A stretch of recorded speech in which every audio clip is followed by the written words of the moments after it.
Hello' friends, মই নিহাৰিকাই মোৰ YouTube channel NB beauty মেজিকলৈ সকলোকে স্বাগতম জনাইছোঁ। মই আজি এটা হেয়াৰ অইল মাছাজ কৰিম। কেনেদৰে কৰোঁ চাওঁ আহক। আমি সকলোৱে জানো যে আমি আমাৰ চুলিখিনি ভালে ৰাখিবৰ বাবে আমি সদায় চুলিত তেল লগাব লাগে। তেল লগালে আমাৰ চুলিখিনি ভাল হৈ থাকে। আমি ঘৰত নাইবা পাৰ্লাৰত গৈও অইল মাছাজটো কৰিব পাৰোঁ। আজিকালি কি হয়, প্ৰায়ে আমাৰ চুলিবিলাকত আমি কেমিকেল ব্যৱহাৰ কৰি থাকোঁ।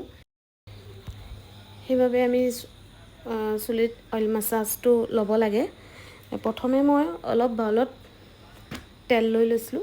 তেল লৈ তাৰপিছতে কটনেৰে চুলিখিনি পাৰ্টিং কৰি ল'লোঁ। পাৰ্টিং কৰি তাৰপৰা কটনেৰে তেলখিনি লগাই লৈছিলোঁ। তাৰপৰা সম্পূৰ্ণ গোটেই চুলিখিনিত তেলখিনি লগাই হোৱাৰ পাছত তাৰপিছতে মাছাজখিনি দিম। চুলিত যিখিনি মাছাজ ষ্ট্ৰ'ক আছে সেইখিনি দিম।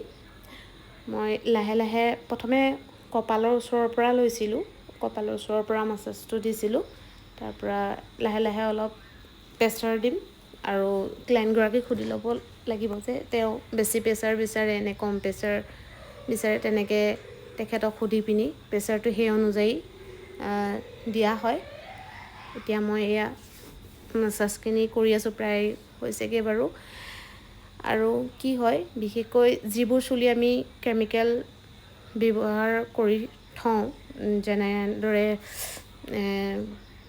কেৰাটিন হওক, ব্ৰুটক্স হওক বা নেনোপ্লাষ্টিয়া হওক বা ষ্ট্ৰেইট কৰি থোৱা চুলি, এনেধৰণৰ চুলিবিলাকত আমি বিশেষকৈ কি হয়, ৰুটছত অইলটো ব্যৱহাৰ কৰিম। ৰুটছত অইলটো ব্যৱহাৰ কৰিম সেইখিনি চুলিত। আৰু এতিয়া মোৰ প্ৰায় মাছাজ কৰি হৈছেগৈ। এয়া দেখিছেনে? এই মাছাজ হৈ যোৱাৰ পাছতে মই চুলিখিনি ধুৱাই দিম। আপোনালোকৰ যদি মোৰ ভিডিঅ'সমূহ চাই ভাল লাগে তেনেহ'লে মোৰ চেনেলটো প্লিজ ছাবস্ক্ৰাইব কৰি ল'ব।